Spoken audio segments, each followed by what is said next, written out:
Welcome to all of you.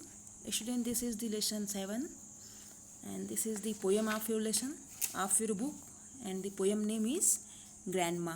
So here is the story about a grandma, grandmother, who is very habitual, who is taking interest in knitting sweaters. Means here is a story about a grandmother. यहाँ एक नानी जी की कहानी है and she is very keen या always very interested in knitting. उन्हें बुनाई करना अच्छा लगता है. And for whom she is knitting, किसके लिए वो बुनाई करती हैं? For all kinds of insects, animals and all. So let's see what kind of grandmother is here. So before starting, here is a given a box about the grandmother something. Let's see. Grandmothers are kind persons. They do wonderful things for their grandchildren. The grandmother is in this poem also does nice things, but for animals, birds and other living creatures, she knits for them. So like the grandmother, like your and my, means चाहे आपकी दादी माँ हो, चाहे हमारी नानी या दादी हों, they do wonderful things for their grandchildrens. वे अपने बच्चों के लिए अच्छी अच्छी चीज़ें करती हैं. So like that here is also a grandmother. ऐसे एक grandmother in this poem, इस कहानी की भी हैं, इस कविता की भी हैं. And she does nice things. वो अच्छी अच्छी चीज़ें करती हैं. एज लाइक जैसे कि वो क्रिएचर्स के लिए, एनिमल्स के लिए क्या करती हैं? निटिंग करती हैं, बुनाई करती हैं. सो let's C the poem of this chapter.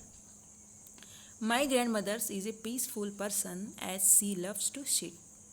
Means my grandmother, the poet is saying that his grandmother is a very loving person and she loves to sit. उन्हें बैठना अच्छा लगता है. But there never was a grandma who was such a one to knit. लेकिन शायद ही ऐसी कोई grandma हो जिन्हें जैसी मेरी grandma है. Miss as my grandma, she is different from the others grandmothers. Scarves, cap, suit, socks, her needle stick like 50 clock, but not for you, not for me. What make her knit so busy? Means she loves to sit and she like to she loves to knitting. उन्हें बैठना अच्छा लगता है और बैठ के बुनाई करना अच्छा लगता है. And always the needles of the knitting, उनकी जो बुनाई की जो तीलियाँ होती हैं, that always make a sound like click click, but what not neither for you nor for me. ना तो आपके लिए बुनाई करती, ना ही मेरे लिए बुनाई करती हैं. Then why her needles is so busy. फिर क्यों उनकी तीलियाँ या बुनाई की जो सुइयाँ रहती हैं हमेशा वो बिजी रहती हैं. You know all summer wasps toil tirelessly to earn their daily dinner. जैसा कि आप जानते हैं कि all the summers time the insects, a kind of insects that is called wasps, he is busy in collecting its dinner and food. जैसा कि वो हमेशा गर्मी भर अपने भोजन को एकत्र करने में ही परेशान रहती है. Their black and yellow jersey getting shabbier and thinner. Now the jersey of the wasp, the insects, उसके जो कीड़े हैं उनकी जो जर्सियाँ हैं, दैट इज़ गेटिंग सैबियर या मेसी. उनके जो कपड़े हैं, ए काइंड ऑफ जर्सी, वो गंदे हो जाते हैं, मोटे हो जाते हैं, पतले हो जाते हैं. Grandma knows just how to wasps grow, weary of its own suit of clothes. Now the grandma of the poet, जो poet की जो grandma है, she knew how the wasps grow. उन्हें पता है कि जो wasps हैं या wasps हैं वो कैसे ग्रो करते हैं. That's why, इसीलिए she knitting the skirts या सूट या क्लॉथ फॉर देम. इसीलिए दादी माँ उनके लिए क्या कर रही हैं?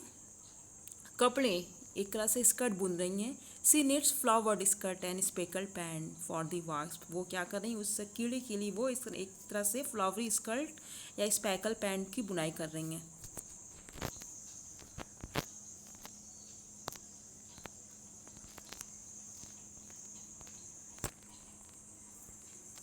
Now they can go to the beach या a dance under the ice goldfish. Now miss now the wax can go anywhere whether it is beach या dance. अब जो वाइस्प हैं, by wearing those skirt that is knitted by the grandma ने उनके लिए जो skirt बुने हैं उनको पहन के वो कहीं भी जा सकती हैं, चाहे वो बीच हो चाहे वो डांस करना हो. Under the ice the gold fish hear December blizzards beating. They have no fire at all down there, no rooms with central heating. So when frost nips the lily roots, grandma knitting woolly suits, green, blues, the goldfish adore them. Now about the goldfish. अब goldfish के बारे में क्या है? Now they are and they are in the under water, वे पानी में रहती हैं. देयर इज़ नो फायर, वहाँ पे बिल्कुल भी आग नहीं होता है. There is no heat, no room for the central heating, वहाँ पे बिल्कुल भी गर्मी जैसा सराउंडिंग नहीं होता है. So when frost nips the lily roots, now when the icy water poured on the lily roots, जब कमल के या फिर लिली के फूलों पर इस तरह की बूंदें या फिर फॉग पड़ता है, तो ग्रैंड माँ निटिंग वुली सूट्स, तो ग्रैंड माँ क्या करती हैं, उन गोल्डफिश के लिए वो सूट्स, वुली सूट मीन्स ऊनी कपड़े या सूट उनके लिए वो बुनती हैं. And that's why it is in the colour of green blue, the gold fish adore them, इसीलिए जो गोल्ड फिश है वो दादी माँ को क्या करती है, ग्रेटिट्यूड पे ग्रेटिट्यूड अपना वो सम्मान उनको एक्सप्रेस करती है. Winter long they are thankful for them when snow events are slicing in through all the little crannies. Now, when in the winter season, snowy winds are blowing the crannies, the shrubs and birds in our neighborhood's grand gardens. Now, when it is the winter season या foggy season, all the birds and shrubs, हर तरह के जो shrubs कीड़े हैं या फिर जो झाड़ियाँ हैं, वो हमारे नेबर के गार्डन में इकट्ठा हो जाते हैं. Collected in there, gathered there.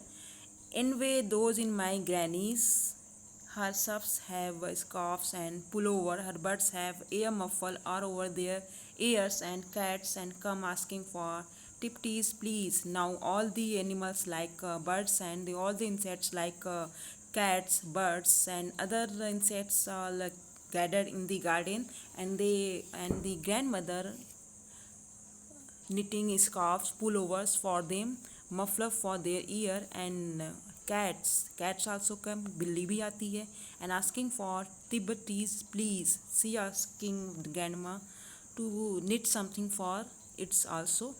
Go trotting away with little boots, a frosty octopus received a stout 8-fingered mitten. In fact, even grandmother is knitting something for the octopus also. यहाँ तक कि दादी माँ हमारी एक ऑक्टोपस के लिए भी कुछ बुनाई करती हैं. She make a stout 8-finger mitten for her. A camel whose importing hump tended to get frost beaten has a tea cozy with tassel on it. Now for the camel whose hump is tended to get frost beaten, जिसका जो hump है वो थोड़ा सा ठंडा हो जाता है, तो my grandmother is knitted tea cosy tassel on it, तो मेरी दादी माँ क्या करती है, इसके लिए टी कॉजी जैसा, tea cover, tea pot cover जैसा कुछ उनके लिए भी निट कर देती हैं. A grass snake has a shock with a bonnet, folk can busy clothes at some shop या other. The creature depend on my grandmother. Now for the snake, grass snake that is very shock with bonnet, that is without bones, vibrate, and its dress cannot be found by on any shop. That's why this creature is also depend for its woolen dress on my grandmother. So student, this is the poem of your this chapter, which name is Grandma. Now learn this poem and revise it, and after that we will cover the exercise. Okay, thank you.